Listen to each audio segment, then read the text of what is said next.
Assalamu alaikum wa rahmatullahi wa barakatuhu. Welcome to the sixth session in our course on Islamic religious epistemology. Today, our brother Jamie Turner is going to cover the subject of Islamic mysticism and how it interacts with the topic of the justification of religious belief in Islam. Jamie is a doctoral candidate in philosophy at the Center for the Philosophy of Religion at Birmingham in the UK. And without further ado, over to you, Jamie. All right, Danish, thank you very much. As you know, hopefully by now, everyone, we've covered the first two major trends within the Islamic theological tradition concerning religious epistemology, namely Islamic rationalism, Islamic traditionalism, and today marks the final of the trio of trends, namely Islamic mysticism. So that's what we aim to consider today. I suppose a little bit like Islamic traditionalism, Islamic mysticism isn't as systematic as rationalism, because, you know, we were thinking of Islamic rationalism in terms of the tradition of Kalam, and that's much more systematic just in terms of its treatment of epistemology. And if you were to just take an example of a Kalam text, they're very systematic in themselves.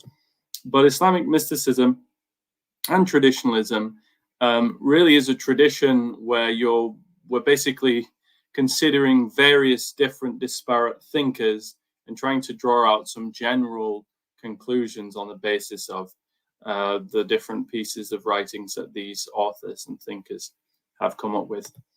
But the overview for today's session really parallels the previous two, in that we'll look at what I would call a general epistemology, and then a religious epistemology in specific, and then consider three problems or challenges for a proponent or advocate of this type of epistemology or type of religious epistemology.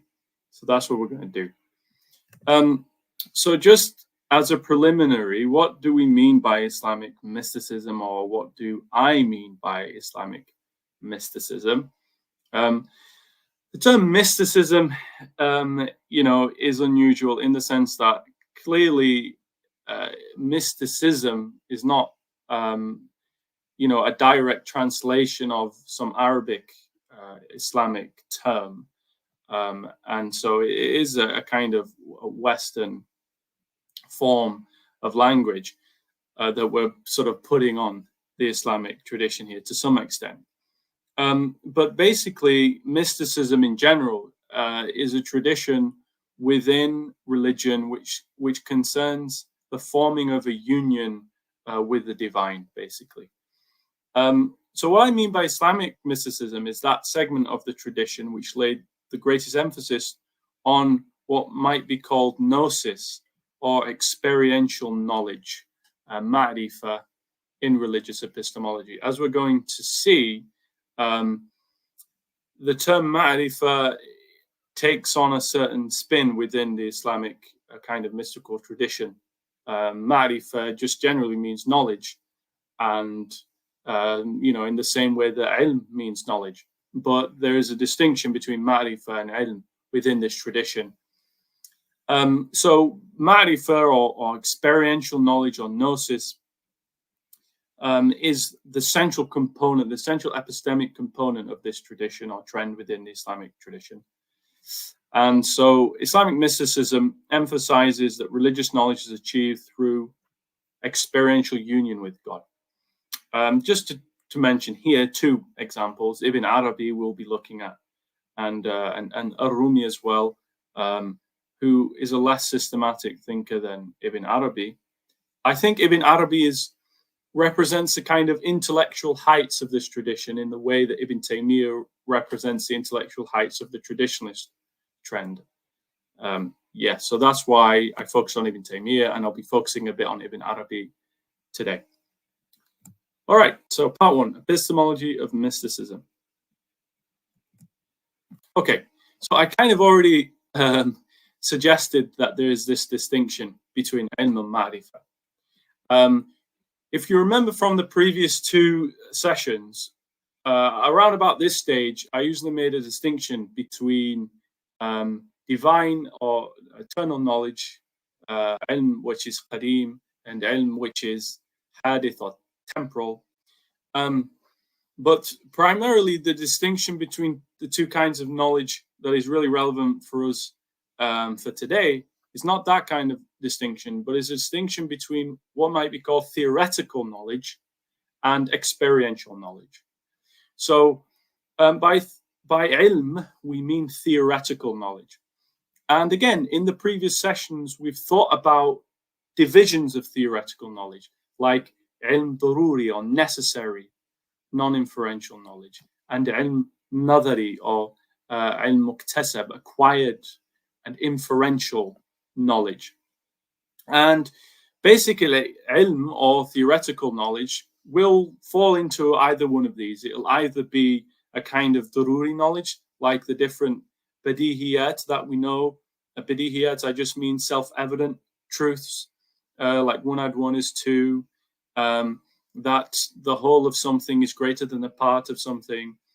And by nadari, I mean knowledge which is acquired through various evidences or adilla or proofs, barahin, pieces of argumentation, essentially. But Marifa is a little bit different. Marifa is a kind of knowledge which is achieved through a profound experience. And there are various different ways of kind of cashing out what this experiential knowledge looks like or how it's acquired. So you'll find different terms, and we're going to look at least probably 4 of these terms here with Ibn Arabi. We have like ilham, which is, inspiration, spiritual inspiration, kashf, unveiling, mushahada, witnessing, dhawq, tasting, fath, like a spiritual opening. And for the Islamic mystics, it's ma'rifa conceived in terms of kashf, mushahada, dhawq, fath, and so on. That is central to their religious epistemology and to their general epistemology, in that this experiential form of knowledge is considered to be a higher and greater and more sought out form of knowledge than the theoretical knowledge that we can acquire about the world. So to give an example then, I want to look at Ibn Arabi here. Ibn Arabi, I have here his theory of ilm and his theory of Marifa. Now, as some of you may know, William Chittick, for instance, he's written extensively on Ibn Arabi, and he rightly points out that Ibn Arabi uses the term ilm and Marifa interchangeably. So it's a little bit idiosyncratic of me to make this distinction between theory of ilm and theory of Marifa. But at the same time, Chittick does also suggest that there is a difference as well for Ibn Arabi. Anyway, so how does Ibn Arabi conceive of ilm or knowledge? Basically, he conceives of knowledge as the heart's acquisition of knowing something, I should say, as it is according to its being or nature. So we have already from the get-go an interesting import here with the heart. The heart is often a faculty which the mystics will invoke as being the locus and center of cognition, because it has a certain spiritual connotation as well. So it's the heart acquiring, the heart's acquisition of knowing something as it is in itself, right? Knowing it exactly as it is according to its essence or its nature. And so that's his understanding of knowledge, and that's we find within various other thinkers. Al-Ghazali has a similar definition. Qadi Abdul Jabbar Mu'tazili has a similar definition. So that's not particularly new. He also recognizes what we might call the asbabul ilm that other traditional Muslim theologians recognize, namely his and aql and khabar, right? Sense, perception, report, and reason. So that's also not necessarily unique to Ibn Arabi, but he does also speak of other forms of knowing or other faculties, or he at least emphasizes these faculties in ways that we don't see from within most theologians and philosophers, even within the tradition. So, for instance, he speaks of this imaginative faculty, for instance, and he lays great emphasis on the power of imagination. Now, when we think of imagination, typically in English, we just think about sort of imagining something that is in itself not real, or it has no existential reality. But Ibn Arabi conceives of the imagination slightly different from that. He conceives it as actually allowing us to get in touch with reality in some sense, primarily when it concerns the human self. But we'll touch on that perhaps later.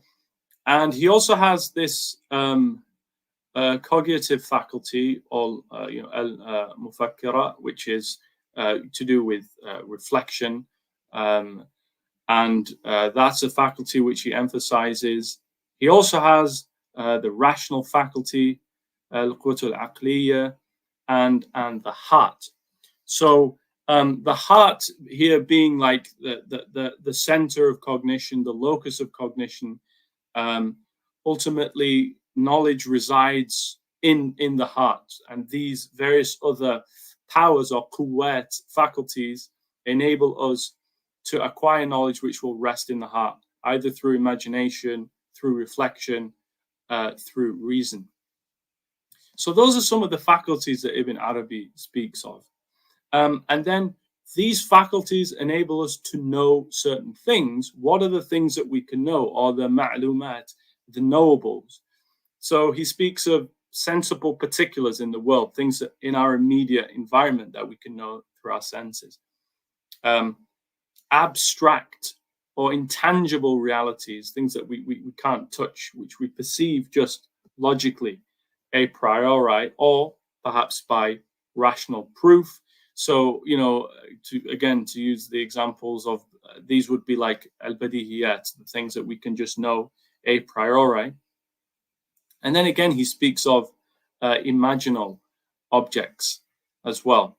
And the acquiring of these knowables, it either happens through us engaging in active, conscious effort, through reflection, through fikr, or it becomes bestowed. It's what he calls wahab. It's just bestowed upon you externally. Like he speaks of knowledge that the awliya, the saints, and the anbiya, the prophets, the knowledge that they get is this wahbi kind of bestowed upon form of knowledge by God. Okay, so here's just a bit of background concerning his theory of ilm, right? But as I said on the previous slide, he regards, as other mystics do, what I'm calling ilm here to be a lesser form of knowing than is Marifa, or experiential knowing, or gnosis. And so Ibn Arabi, for instance, he gives two examples. He speaks about the sweetness of honey and sexual pleasure. I think we'll see later Al-Ghazali speaks about drunkenness, for instance. And these forms of knowing, you can't truly understand what it means to taste the sweetness of honey or to be drunk without actually experiencing it. So this is not a kind of, you could theoretically break down the different sort of ingredients that comprise, or constituents that comprise honey, and try to break down why it's sweet, what makes it sweet, the extent to which it's a sweet thing. And all of that's theoretical. All of that would be a form of scientific knowledge or ilm. But to actually know it in itself, to as I said, to have the heart acquiring, knowing something as it is according to its nature, the sweetness of the honey, you have to taste it, right? You have to experience it. So as a result, Ibn Arabi recognizes that there must be an alternative route to knowledge other than theoretical knowledge. So there must be a way of knowing which is not just ilm, but is through Marifa. And he speaks of 4 types of what we would call Marifa, let's say. And I mentioned them in passing previously. So fath, or opening, spiritual opening.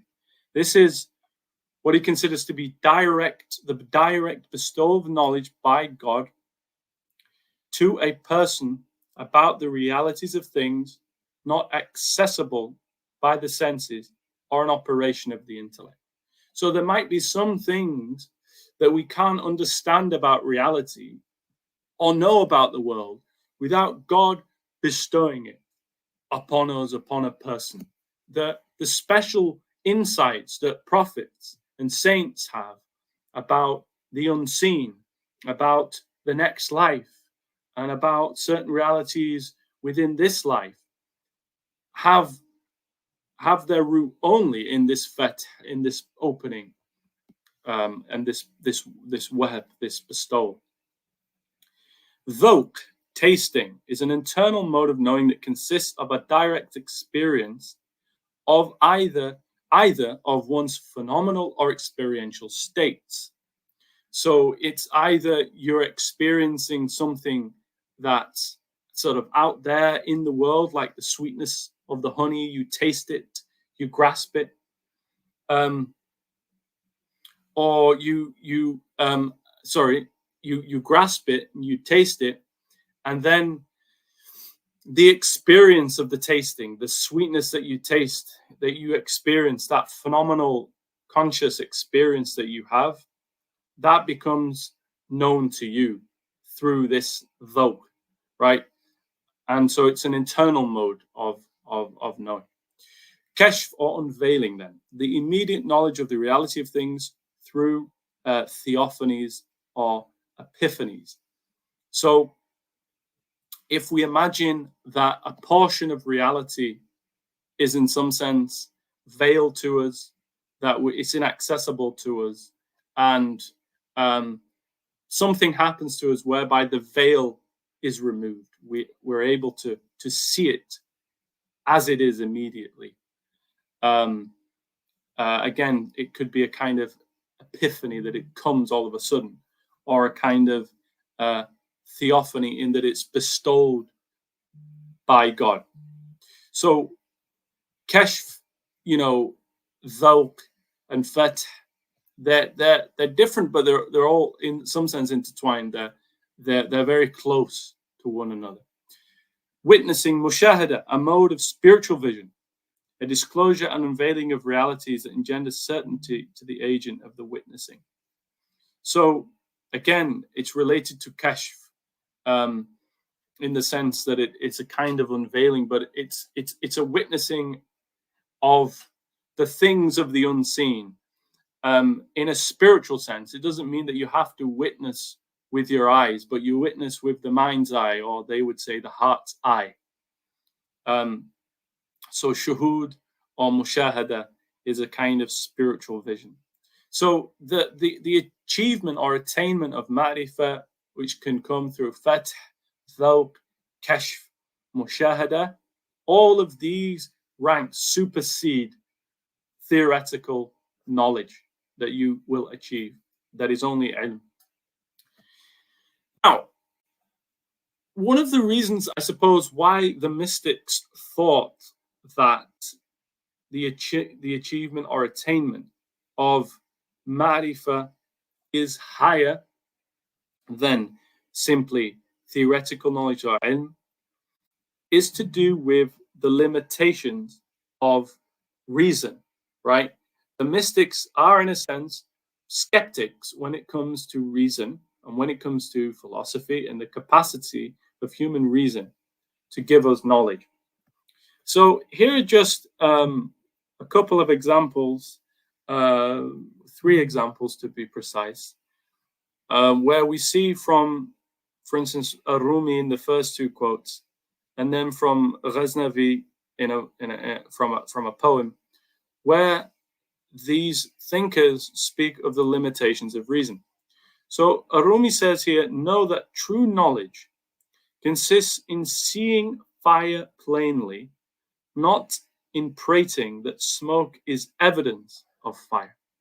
Now, this is a particularly poignant example because the theologians and mutakallimun, when they speak about a dalil for the existence of God, they would sometimes give an analogy or an example of fire and smoke. So they would say that the dalil, is the smoke, and the madlul, the thing that's being indicated, is the fire. And so if you make a connection there, you have an istidlal connecting dalil and a madlul. And thereby, through seeing the smoke, you can infer that there is fire. And Rumi is purposely using that example to say that true knowledge is not consisting in a kind of inference, but actually it's witnessing, it's mushahada, seeing it in itself without the need for inference. In the second quote, the need for inference is construed as a crutch that someone is leaning on. It is a staff of a blind man who can't see.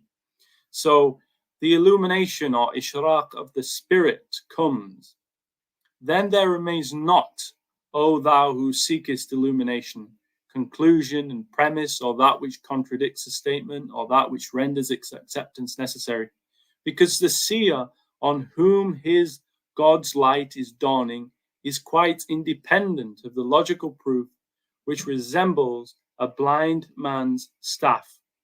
So the logical proof, the burhan, that the philosopher champions or the theologian champions, is equivalent to the staff of a blind man. The blind man requires a staff or a stick to navigate through the world, to understand the world. Whereas the one that can see doesn't need the staff, doesn't need the stick. They don't need it. And in a similar fashion, the one who has this gift bestowed of mushahada, of witnessing God, then they don't need an argument. Why would they require it? An argument is for someone who doesn't really know God in the truest sense. Okay, and this is a final passage, and I've taken there's a book here, Islamic Mystical Poetry, and I've taken a few examples from that. Here's one example. There's so many. I just had to pick the closest one because it would take forever to go through it all. Okay, none can know him of himself. His nature can only be known by him. Reason ran after him, but did not make it. Weakness hastened on the path and found him. It was his mercy that said, know me, or else no reason or intellect could know him. How can our mere senses his truth perceive? How can a nut rest on a sliding dome? Reason can take you to his door, but only his grace can take you beyond. By reason alone you cannot get there. Like others before you, do not commit that folly. His grace is our guide on this path. His works our guide and witness to him. So Ghaznavi is basically emphasizing, again, the limits of reason. Reason can only take you to his door. Reason can only take you so far. It's really the grace of God that allows you to witness God in himself, to know him in himself, right? So hence the preference for Marifa over ilm, the preference for kashf and mushahada and dhawq and fath, as opposed to barahim, proofs, and adilla, evidences. And again, this is just, I'll run through this quickly. This is just to give you, again, some examples that the mystics, some examples of the mystics elevating Marifa. But what's interesting in these poems is that wine is Marifa, right? Wine is the symbol of Marifa. If you look in the second bullet point, everybody's drunk, it's just drunk. Give me wine, O friend, so I can tell you the secrets of God's will and to reveal who my beloved is and whose fragrance makes me drunk and real. This is from Hafiz Shirazi. So give me wine, O friend, so I can tell you the secrets of God's will. The wine is Marifa, right? Only when I have Marifa, then can I tell you the secrets about God and reveal to you the beloved, namely God, and who he is. In the company of the winemaker, happy Sufis did I see, lost and drunk, lovers truthful with the promise of the beloved drunk. The lover is drunk, the beloved drunk. In their own secret, they are drunk. The guide is drunk, the leader is drunk with this mystery. The sheikh is drunk, and so on. The Puritan I saw in the tavern drunk, which is funny because the Puritans usually always criticized. So this idea of drunkenness is again to do with marifa, to do with experiential knowledge, to do with union with God, which and the point about wine, there's a reason why they chose wine, because again, to understand what wine tastes like, to appreciate, you have to consume it. You have to have that dhawq, that tasting, right? You can't stand back from the glass of wine. You have to really consume it. We're not advocating wine drinking, but you get my point. Drink wine from the cup of the face that endures, namely, Wajhullah, the face of God. The text their Lord gave them to drink is its cupbearer. So the Quran is compared here to a cup that bears wine, right? Sounds quite blasphemous, but of course not. It's just a symbol. It's the Quran is the source of Marifa, right? So those are some examples. All right. So from what we've got there in part one, we've got obviously a recognition of ilm and Marifa, right? And different ways of acquiring ilm, right? Through the senses, through even reports, through rational faculties, through our imaginative faculty, through reflection. And then we've got methods to acquire Marifa, right? Through dhawq and through fath and through mushahada and kashf. And we've seen that for the mystics, reason has its limits, and particularly, as we're going to see, when it comes to its application to acquiring knowledge about God. Okay, and so Marifa is given its elevation. Now, as might have become apparent, I hope, in contrast to particularly to the rationalists, let's say, the mystics emphasize spiritual praxis. Its knowledge and action are intertwined, right? You achieve knowledge of God through praxis and through action. It's not by standing back and deducing from the fact that the world, is temporally originated, is hadith, that it must have had a temporal originator, and that's God in this kind of kalami fashion, right? It's about engagement in praxis. So, and this is something that Al-Ghazali recognized quite immediately when he was obviously in his Al-Munqidh min al-Dalal, the deliverance from error, his spiritual autobiography. He goes through the different, groups, thinkers, until he comes to the Sufis, where true knowledge is to be found, according to him. And so he says, when I had finished with all those kinds of law, like philosophy and theology and so on, I brought my mind to bear on the way of the Sufis. I knew that their particular way is consummated, realized only by knowledge and by activity, by the union of theory and praxis. The aim of their knowledge is to lop off the obstacles present in the soul and to rid oneself of its reprehensible habits and vicious qualities in order to attain thereby a heart empty of all save God and adorned with a constant remembrance of God. And so it became clear to me that their most distinctive characteristic is something that can be attained not by study, but rather by fruitional experience and the state of ecstasy and the exchange of qualities. How great a difference there is between your knowing the definitions and causes and conditions of health and satiety and your being healthy and sated.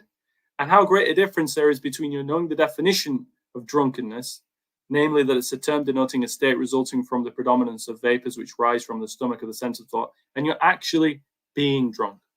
So again, we have this example of drunkenness, but the point about drunkenness is this issue of dhawq.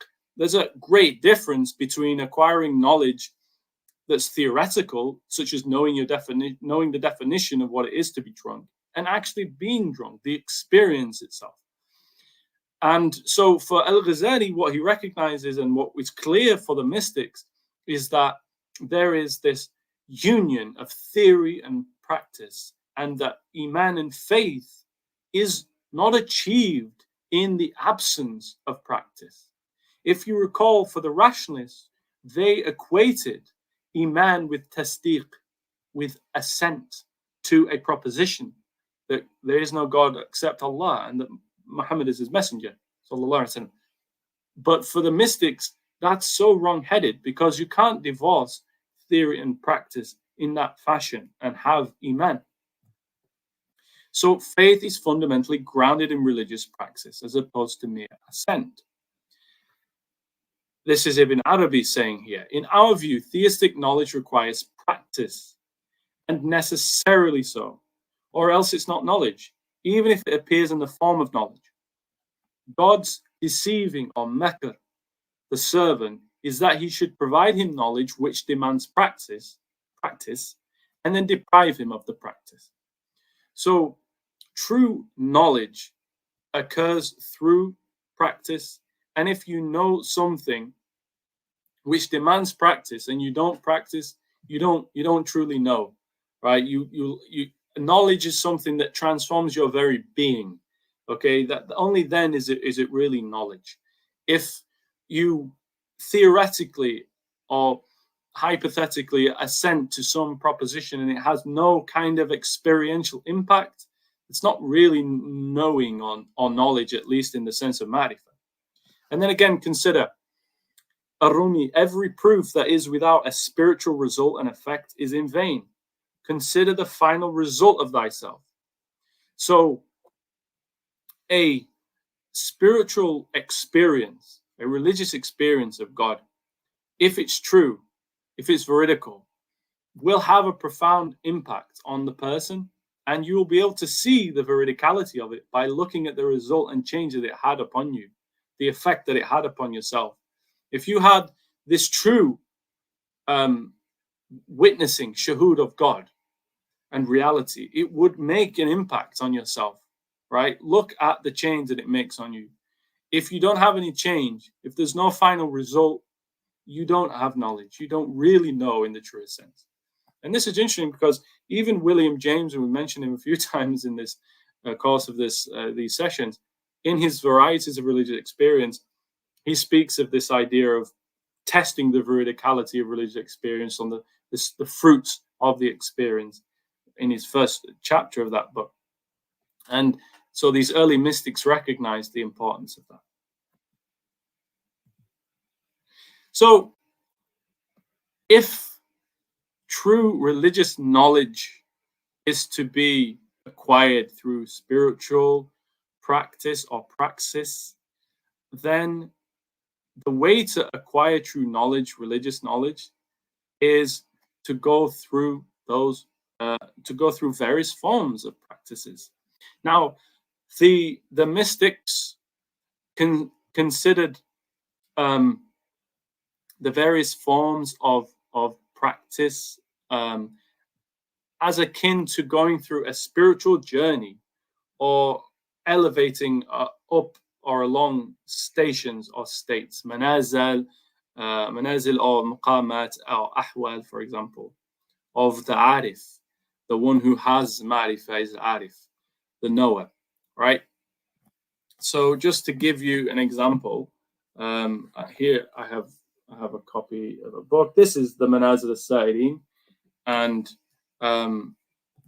of course Ibn al-Qayyim, he wrote a long commentary, Madarij al-Sakirin, on this same book. But Al-Harawi basically goes through like 100 different stations in this book. Okay, so and there are 10 basic gates, and then there are like 10 different stations, or maqamat, basically at the stations. And so these are just some examples.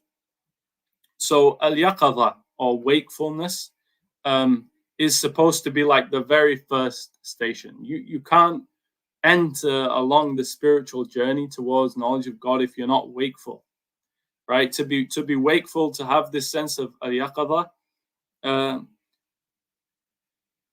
Yeah. Oh, sorry. It should be al-Harawi. There is a mistake. Yeah. Yeah. I don't know if you can see Abu Ismail al-Harawi. Okay.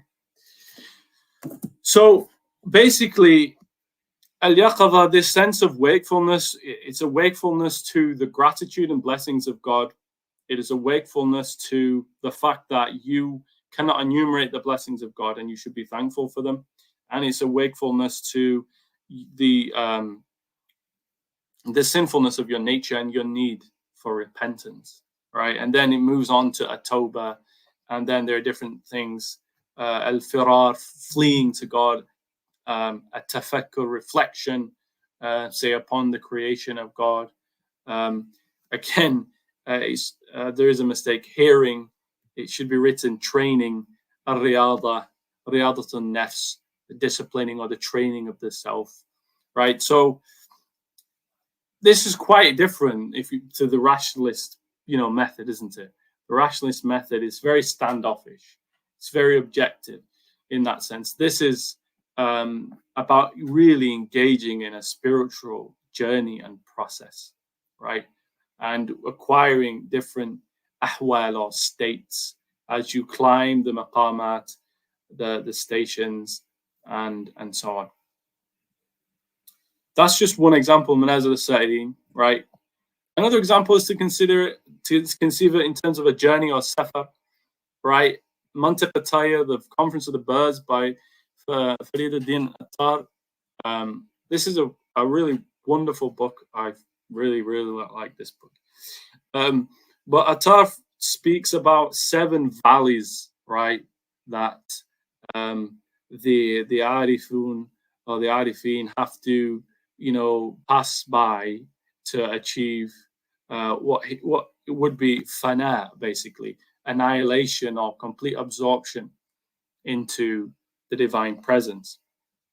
And obviously this is an allegory because you have these birds, and the hudhud is the leader of the gang. It's the sheikh, and leads the birds towards Simor, right? Simor, this he's spoken about Simor as being this great sort of being, let's say.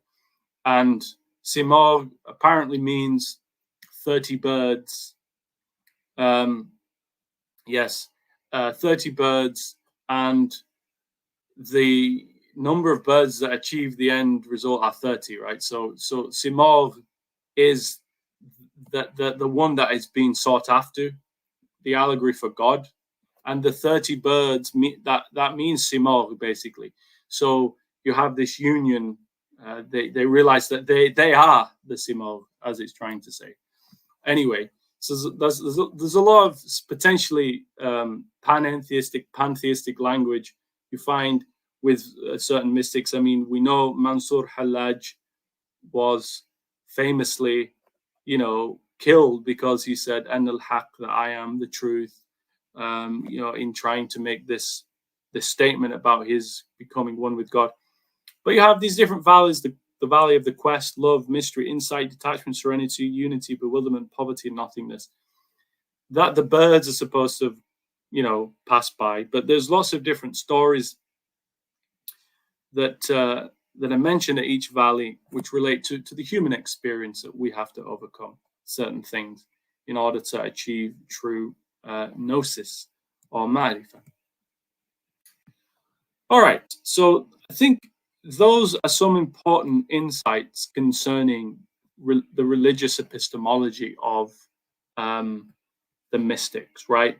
That Marifa is the central goal, that faith and Iman is to do with spiritual practice.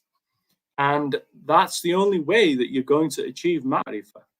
Hence, the criticism of reason and the philosophers and the Puritans, as they're sometimes called, or the literalists. But at the same time, it's not necessarily the case that mystics deny that a form of knowledge of God or religious knowledge can be achieved without Marifa, without this high spiritual state, right? And so this is a long, lengthy passage of a translation from Ibn Arabi. And he says that there are two ways that lead to knowledge of God. There is no third way, right?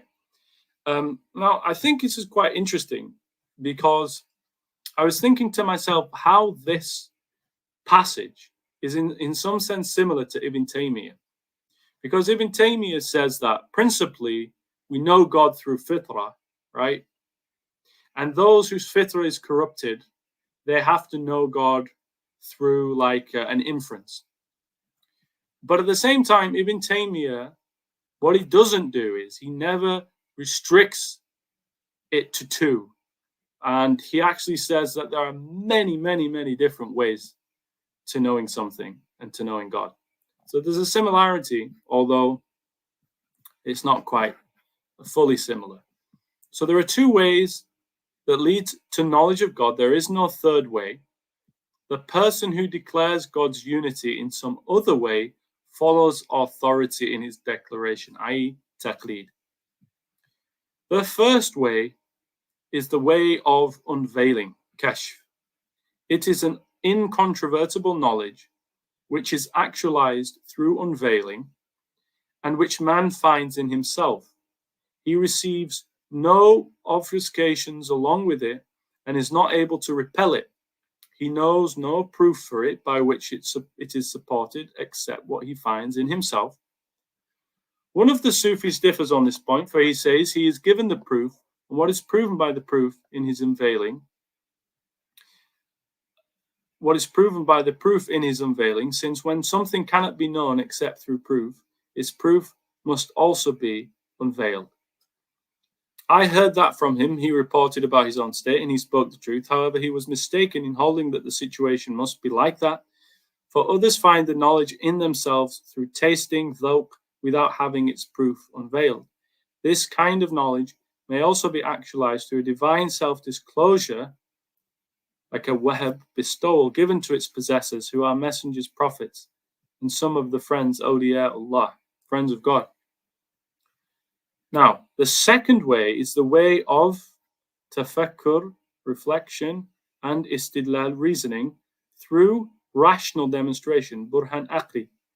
This way is lower than the first way, since he who bases his consideration, or his nadar, it should be, upon proof, can be visited by obfuscations which detract from his proof, and only with difficulty can he remove them. So you've got two ways of knowing God, right? The second way is basically a knowledge which is theoretical, it's istidlali, it's inferential, it's a form of ilm. And the first way, through kashf and dhawq and shuhud, is a form of ma'rifah, essentially.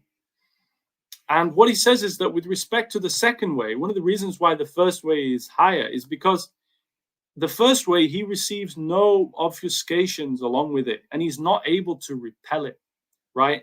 So it becomes a form of daruri knowledge in that you can't, withhold it. It's so overwhelmingly powerful that you have to submit to it. You are compelled to it, and basically no obfuscations or doubts can arise because of the power of the witnessing and the unveiling.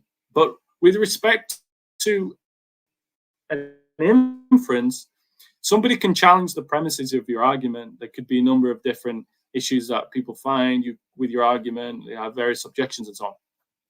So that basically then sets up, I think, an interesting way of thinking about how the mystics conceive of religious epistemology if we take Ibn Arabi as central, and we allow some of the other statements from the previous thinkers that we have covered as well.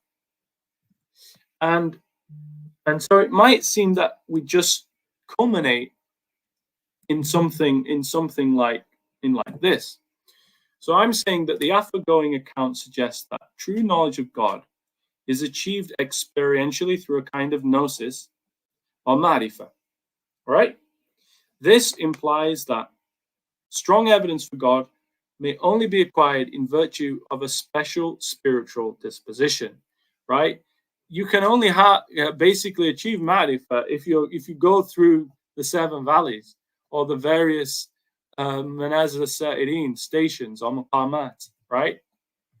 But if you do end up having that kind of experiential knowledge of Marifa, it's an extremely high form of knowledge.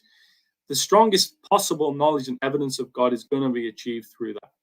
But at the same time, if we go with Ibn Arabi here, we can also see how at least some mystics like him allow a weaker form of theistic knowledge or ilm to be possible. And so evidence of God may be ascertained, at least to some extent, independently of one's special spiritual disposition, right? Hence, the Fideism is slightly weak here because it's not completely denying that knowledge or evidence of God can be achieved just through using our quwwat al-aqliya, right? Our rational faculty. And that's his view, that we can use our rational faculty. And the other thing that I find interesting in terms of Ibn Arabi and Ibn Taymiyyah is that they both say, well, there is this like really strong form of knowing God, right? Through his kashf for Ibn Arabi, or through fitra for Ibn Taymiyyah. And so you have that, and then they say, well, but for those who can't achieve that, they might need an istidlal. But both of them also talk about ayat, right? So knowing God really consists of knowing his signs, right? So Ibn Taymiyyah has this emphasis on signs, and also Ibn Arabi has this emphasis on these various forms of tajalliyat, these manifestations and disclosures of God in the world. Okay, that was just a side point. So this is basically the view that I've come to. But there are 3 potential problems we might find for mystics in light of their fideism, basically. So the first one is a general problem for fideism. So a basic issue with fideism is that it makes evidence or knowledge dependent on special grounds, like a special disposition or special faculty rooted in human subjectivity. And this may mean that it is in some sense immune from objective rational appraisal. So if I'm saying that, oh, I know God, but I know God through a very special insight or faculty he's given me, and you won't be able to know God unless you have this special insight or faculty that I have. And you can only really get it if God bestows it to you through this web and you go through a lot of spiritual praxis. Well, it's very difficult for us to rationally appraise someone who has that position because it's not publicly accessible evidence. It's very much private. It's based on human subjectivity, right? So that's one potential problem for fideism. How do they get around that potential issue and allow their belief to be objectively, rationally appraised? I think there is a way. So if you want to ask me about that, you can. And I think there are ways, solutions potentially to these problems, but I'm just going to lay the problem out.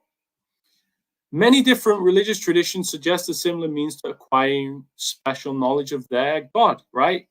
People, you have Gnostics in the Christian tradition, in the Hindu tradition, in the Jewish tradition, and in the Islamic tradition. So all of them say pretty much the same sort of thing. So then does that not imply that we need actually rational, objective, independent grounds to adjudicate who's right? Well, then if we do, Fideism is not, quite good enough then. And then the other problem with this kind of Gnostic emphasis on Marifa is that religious knowledge is actually fundamentally communal. Religious knowledge is based on knowledge that is acquired in a communal space, right? People adopt a religious tradition, and knowledge is transmitted and transferred through and within a community.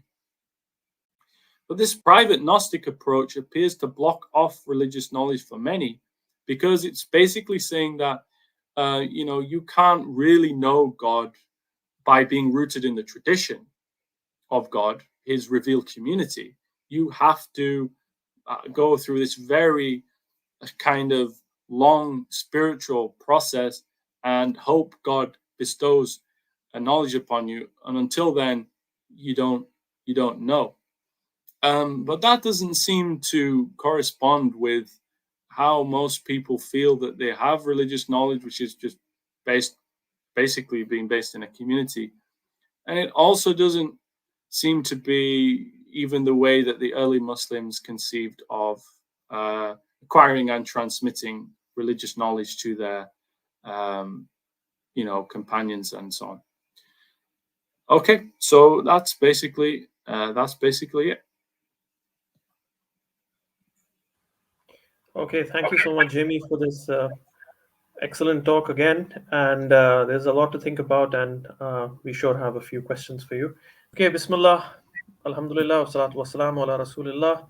Welcome back. We are back with Brother Jamie Turner, and we are also joined by Mukarram for the sixth in our series of lectures on Islamic religious epistemology. Today we are doing Islamic mysticism and how it interacts with the question of the justification of belief in God. All right, so the first question that comes to my mind with regard to this is the example was the sweetness of honey. So you can't really relate to another person what the sweetness of honey is like. You can only ask them to partake in the experience. Now, in a sense, all experiences are like that. It's just that they have continuous access to those experiences. The access of, for instance, listening to music, or seeing another person, or having the wind brush against your hands or your face. So all of that experience is something that they have access to at all times. And the sweetness of honey seems to be something which is analogous in some sense. It's just less accessible unless and until you actually have honey, you taste it. And the same goes with um, perhaps sexual feelings and all of the other example that they gave. So why I say that is because the whole notion of experiencing something has been called in the modern philosophical tradition by the word qualia or qualia, right?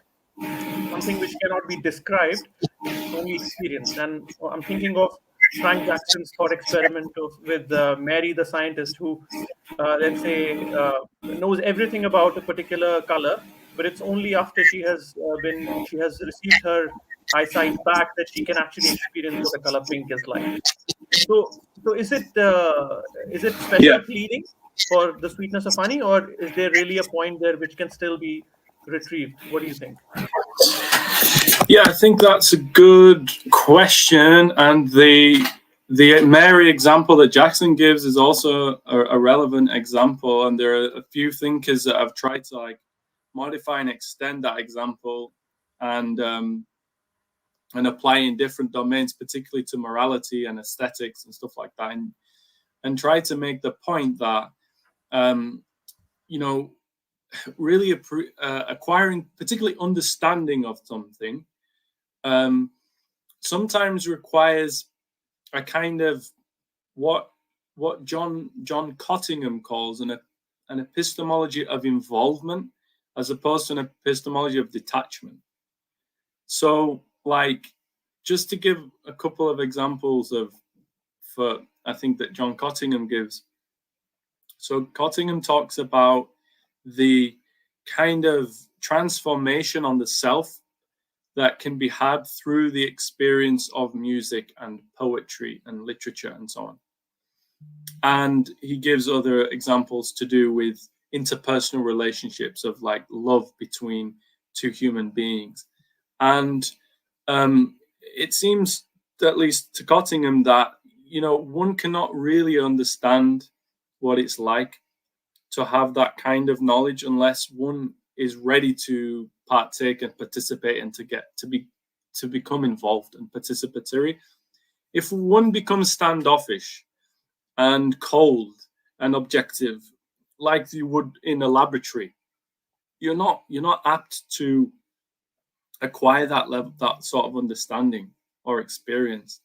So I think that's really what the whole thing about Dhok and the honey and so on is probably getting at. And John Cottingham addresses that very point, and he says that, well, look, this is not special pleading for religion, because we see examples in other domains in life where this kind of involvement is necessary for understanding. So that would be his point, that it's not as if we're saying that it's only in religion where this is the case, but it actually is in other domains too. All right, so let me continue with a series of questions which are more formal in nature, which pertain more directly to the trajectory of your PPT and your lecture. Yeah, sure. So let me come to the objections against mystical knowledge. The first objection was that it requires a special kind of insight and capacity or capability for mystics, which is not accessible to or possessed by other people. So, you're making a special case, especially for people who have that sort of insight. Is that right or wrong? You can correct me. But the question that I want to, piggyback on top fine. of that. Everything's fine so far. All right. So the question that I want to ask based off of that is, we usually do not make the same kind of critique for people who have other kinds of special abilities, like mathematical ability is a special kind of ability. Let's say some people might even say that certain kinds of moral knowledge or moral sensitivity is special to some people because only a few people become moral reformers. Not everybody understands the abhorrent quality of slavery, for example, and then somebody comes up and he explains it to people and then makes the case for morality being, that's fair, which we can push the boundaries of, so to speak. So why does this objection stand, or if does it stand, is the question that I want to pose to you. Yeah, so I think that the way that I was thinking about this objection is basically along the lines of what you already had asked me about the special pleading. So I purposely used the word special because I had the special pleading idea in mind. So I was thinking someone might object that, this is basically trying to make the issue of evidence for God not publicly accessible, where we can kind of appraise the arguments for and against, and we can actually assess whether this belief is reasonable or not, but tries to take it out of that domain completely by just sort of invoking this idea of a special kind of faculty and so on. So, it's kind of like as if the goalposts are being shifted, and, we're saying, oh, well, you don't really get it. You don't get it. You need a special kind of faculty to understand. And, you can imagine some kind of new atheist types, having that form of objection or something. But I think that, there are examples where you have to have a certain prior disposition, say moral disposition or otherwise, to kind of ascertain relevant evidence. So I don't think that it's special pleading. That was really the idea. I mean, just to give you a quick example off the top of my head, Clifford Williams, he mentions this book in his in his book. I can't remember which moral philosopher he quotes. I think anyway, I don't want to say the name. I think it's Lawrence Bloom, but I could be wrong. And he basically says, you can imagine a scenario where a couple of people are on a bus, and there is somebody on the bus or public transport, a lady who's pregnant, and she's holding heavy bags, right? And she's clearly uncomfortable, and there's no space for her to sit. One person recognizes her discomfort, gets up and sits down. The other person doesn't even perceive the discomfort, doesn't even have the insight to be able to perceive it, because they don't have a moral predisposition of caringness or something, so that they don't pick up on the cues and so on. So that would be an example, where you kind of need a special disposition to actually even see the evidence at play. Right. One way to put it would be that some of these qualities or capacities are dormant in all human beings. If not dormant, they potentially are there, and then certain social conditions or perhaps even experiences can bring them to the fore and sort of sharpen them over time. Yeah, I think so. Yeah. All right. So my second, rather third question is related to the second objection that was brought up against mystical knowledge, and it is that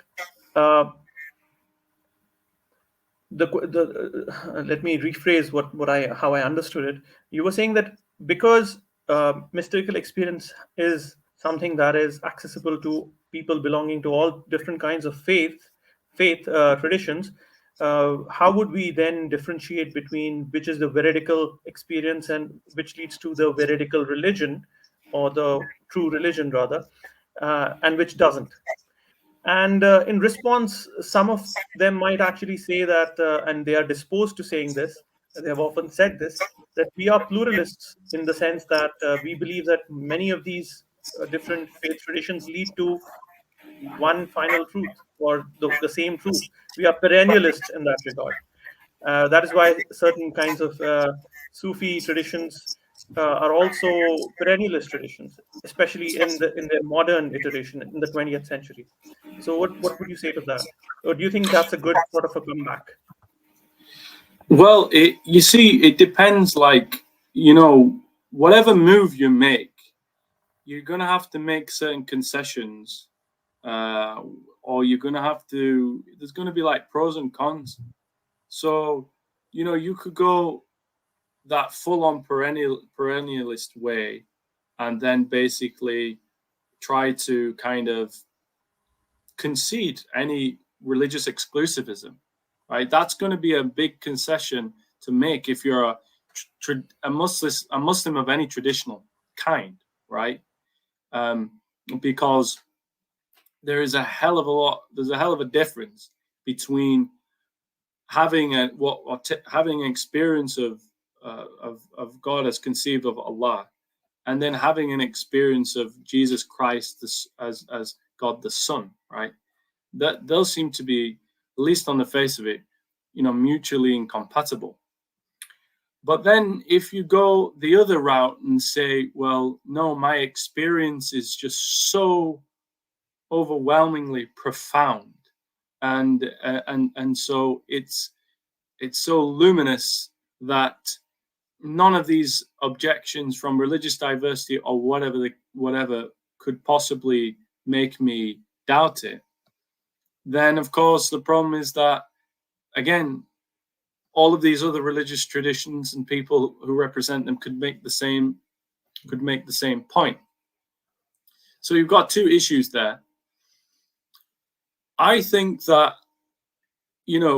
Danish has disappeared. I don't know whether, Razabai, we should wait for him to come back on. Yeah. So sorry, I don't know what happened.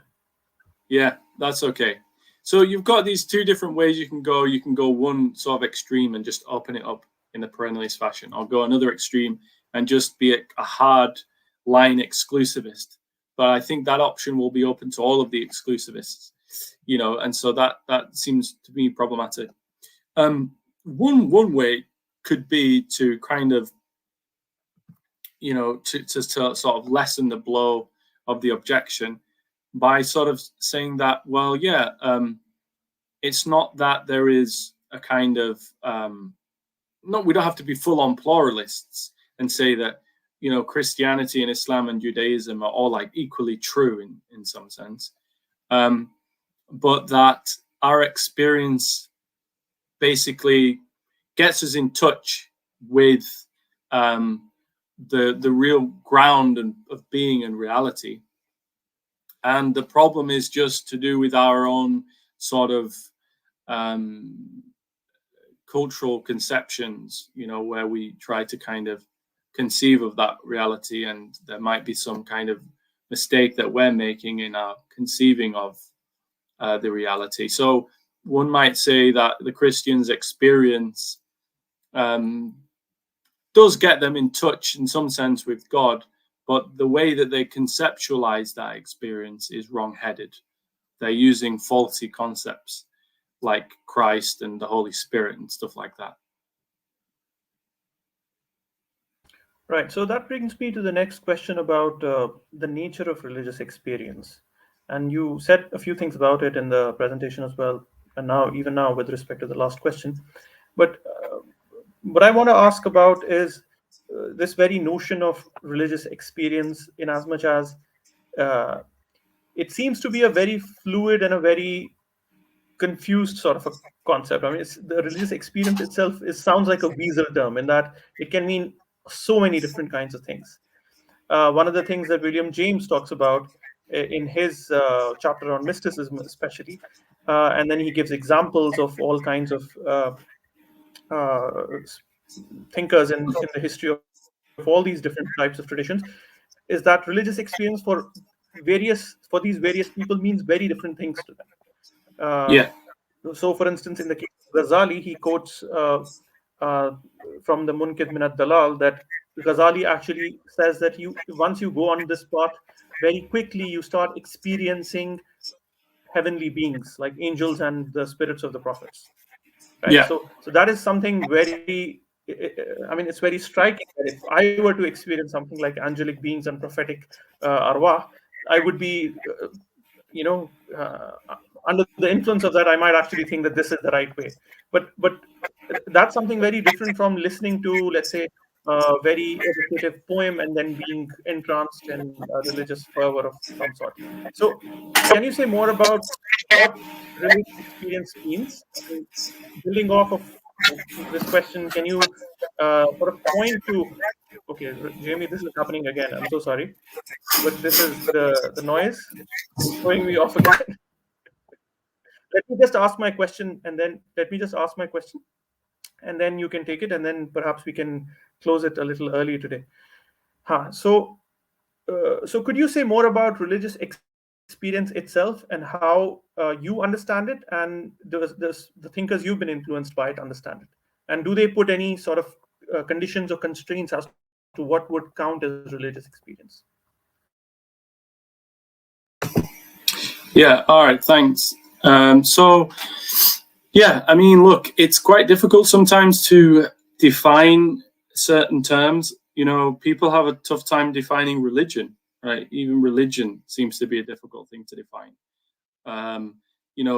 In America, is Scientologist a religion or not? It's recognized by the state as being a religion. Should it be classed as a religion, etc.? Religious experience is also sometimes a difficult term to define. So you have different literature written on religious experience where, like William James's, they'll try to define it and then they'll categorize it. And people try to make sense of religious experience by sort of breaking it down. I think the whole categorization of experiences is helpful because, it allows us to kind of differentiate between that sort of visions of heavenly bodies type experience and the kind of the profound impact upon reading like a religious poem or something. But yeah, the term religious experience, I think Oops, sorry, I just need my charger. Yeah, so the term religious experience, I think, like Richard Swinburne, for example, he would basically say, you know, a religious experience is, you know, any kind of experience in which the subject that undergoes it basically takes the experience to be getting them in touch with God in some fashion or some capacity or other. And, you know, I think William James, he also has a kind of very loose definition of religious experience. And he'll discuss, you know, atheists and atheistic experiences as religious, such as Buddhist type experiences. So that becomes awkward because then it's not just about God, then it has to be something to do with a kind of experience that gets you in touch with the fundamental nature of reality or the ground of being or something like that.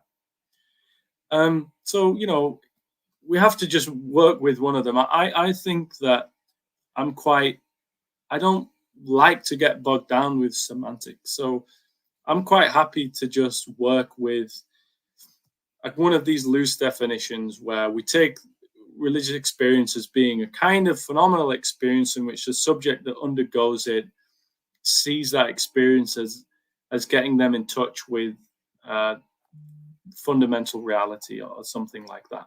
And then, you know, you have different kind of categories. So like mystical experience is a sense of union with God, right? You can have what Caroline Franks Davis calls interpretive religious experiences. And those would probably be the kind that you're thinking of. It's where you kind of have an experience of a normal, ordinary thing, and you interpret that through like religious concepts or lenses or something. So an ordinary poem or a seeing of a tree gets interpreted. So yeah, I mean, that's what I would say on the matter. Excellent. So when I said that, are there supposed to be any conditions for what counts as religious experience? What I had in mind were things like, for instance, when James talks about somebody under the influence of a substance, or even accidentally imbibing something like fluid which has chloroform in it or something, and then they fall into some sort of a religious experience. There seems to be no intention on that person's part to be religious in that moment, but then he still happens to have a religious experience. There seems to be no effort by that person in the past, in their personal history of of wanting to be religious, but they still happen to have a religious experience. So that is the kind of thing that I had in mind. And then R.C. Zeiner calls some of these as religious experiences, but as opposed to profound, they are vulgar religious experiences. There's something, some sort of an classification that he finds useful. In any case, uh, uh, my last question would be with regard to uh, how do you see the relationship between religious experience which trumps other kinds of evidence? In a sense, it outflanks other kinds of evidence, as in rationalist proofs. Let's say, there's somebody who claims to have a proof of God in some sense. He has well thought out premises and he has conclusions, and then he makes a cumulative case for a particular, let's say, a theistic proof. Whereas another person says that their religious experience allows them access to the same kind of divine reality, whereas the content of their religion happens to be something completely different. So would that kind of a religious proof also undercut rationalist? Um, would that kind of a religious experience undercut a rationalist proof, or so? How do you see the interaction between the two? Yeah, okay, it's a good question.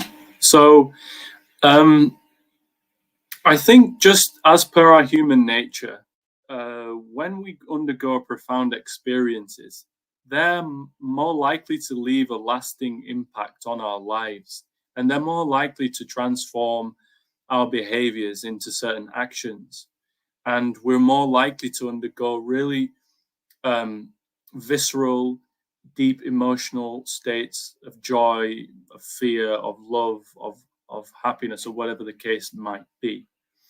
And religious experience, just as a matter of fact, if you just go by the documentary evidence of people describing their experiences and the impact that they've had on their lives, seems to overwhelmingly point to the fact that they have a profound impact and create a degree of conviction that philosophical proofs can't, right? Typically, they just don't seem to have that same capacity in terms of their psychological impact on the human being, particularly because, most of these philosophical proofs are highly disputed, and you have almost an endless chain of objection and counter-objection and objection and counter-objection. Now, clearly, any religious experience which is undergone is also going to potentially face objections from those who think that experience is not veridical.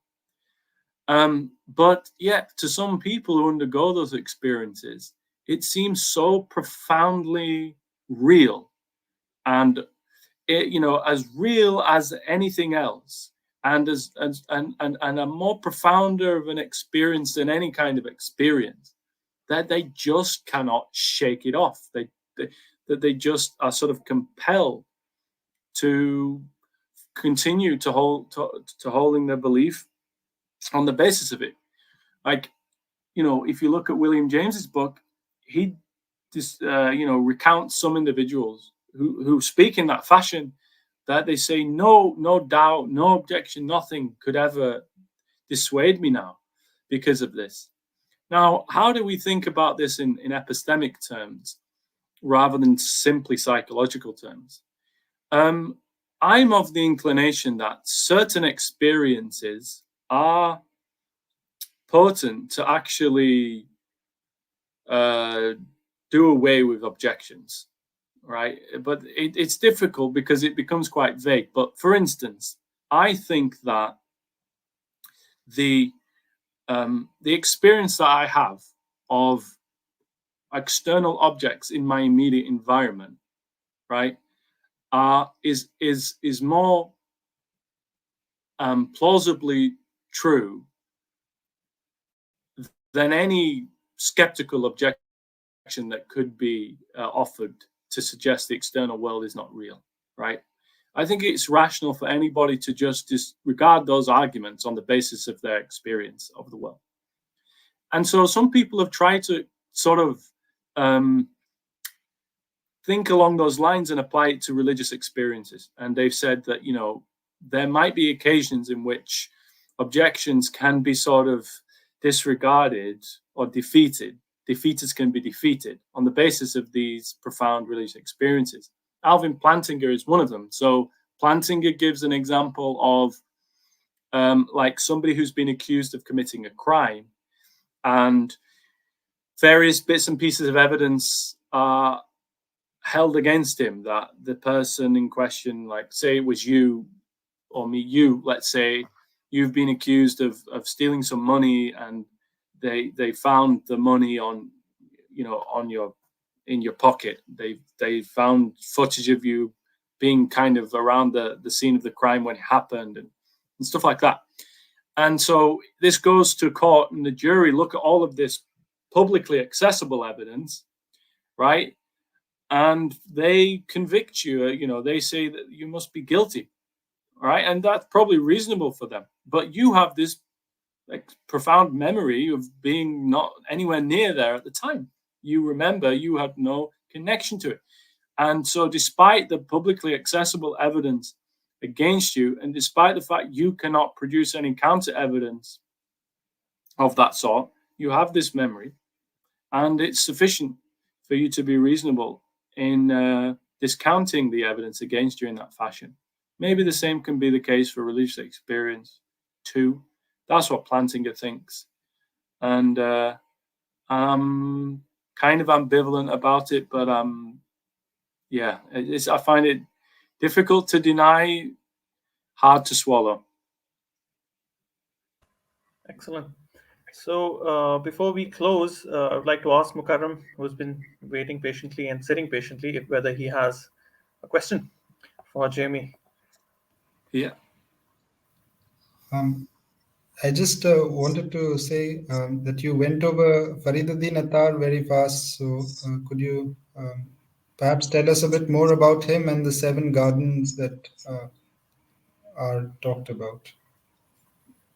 Yeah, so I went over that quite fast because the point of mentioning was just to give an example of, an Islamic mystic who conceives of the achievement of Marifa as a kind of journey, as a spiritual journey. And it's a journey where you have to pass through certain stations or obstacles to achieve it. To be honest, Mukarram, it's been quite a while since I read the book.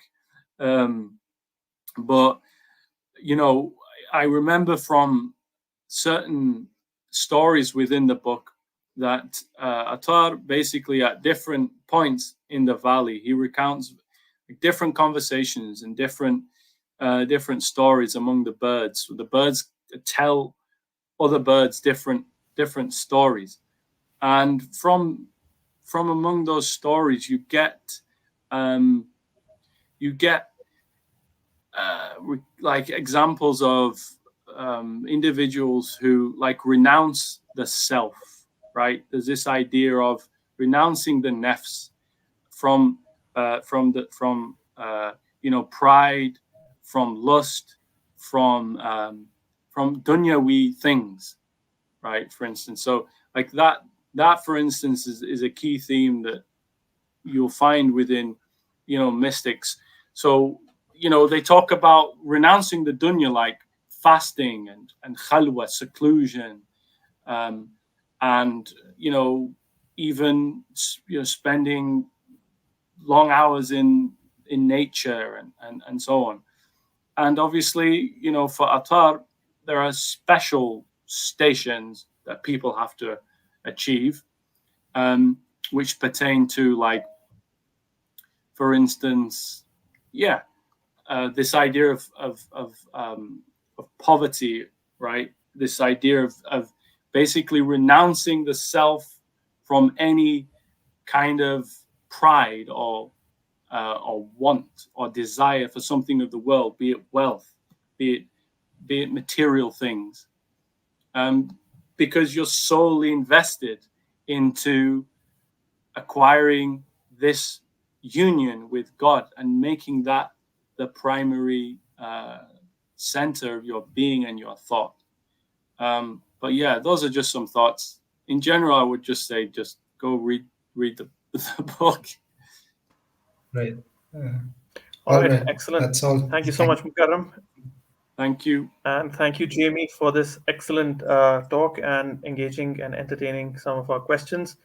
Despite all the technical faults today, I think this is going to be a useful session for our viewers. And with that, Assalamu alaikum warahmatullahi wabarakatuh. Please do like, share, and subscribe to the channel and share it with all those people who you think might be interested in this sort of a talk and course. See you another time for the 7th lecture in this series, and inshallah after that we'll have a Q&A session with our brother Jamie Turner. Assalamu alaikum warahmatullah.